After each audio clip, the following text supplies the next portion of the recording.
ఒక స్టూడెంట్ అన్ని కరెక్ట్గా చేస్తాడు, నీట్ క్వాలిఫై అవుతాడు, అబ్రాడ్లో వెల్ నోన్ యూనివర్సిటీని సెలెక్ట్ చేసుకుంటాడు, 6 years చదువుతాడు, ప్రతి ఎగ్జామ్ క్లియర్ కూడా చేస్తాడు. కానీ ఇండియాకి తిరిగి వచ్చాక తెలుస్తుంది ఇండియన్ లైసెన్సింగ్ ఎగ్జామ్ పాస్ కాదు కదా, అట్లీస్ట్ కూర్చోడానికి కూడా ఎలిజిబుల్ కాడు.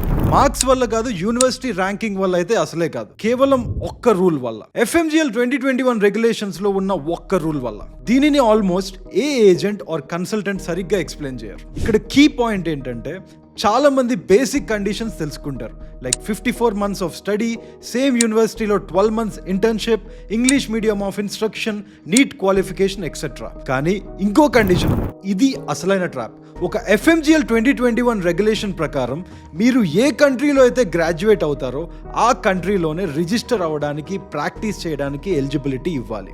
అది కూడా ఆ కంట్రీ సిటిజన్స్తో అట్ పార్గా ఉండే లోకల్ డాక్టర్కి వచ్చే సేమ్ రైట్ మీకు కూడా రావాలి. స్లోగా చెప్తాను, మళ్ళీ వినండి. మీ డిగ్రీ ఆ కంట్రీలో లోకల్ డాక్టర్కి ఇచ్చే సేమ్ ప్రాక్టీస్ రైట్ మీకు కూడా ఇవ్వాలి. NMC లాజిక్ ఇక్కడ చాలా సింపుల్. ఒక కంట్రీ వాళ్ళు ఇచ్చిన డిగ్రీ ఆ కంట్రీలోనే ప్రాక్టీస్ చేయడానికి సరిపోకపోతే ఇండియాలో ఎందుకు కన్సిడర్ చేయాలి అని.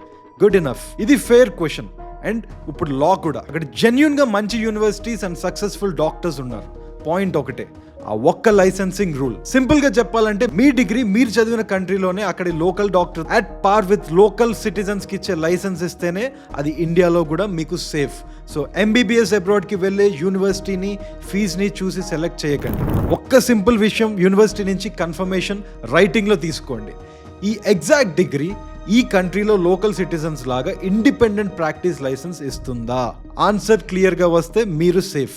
ఆ విషయం క్లియర్ గా లేకపోతే అక్కడే ఆగిపోవడం మంచిది. చదువు ఎక్కడైనా చదవచ్చు, కానీ కళ్ళు తెరిచి క్లారిటీతో చదవండి.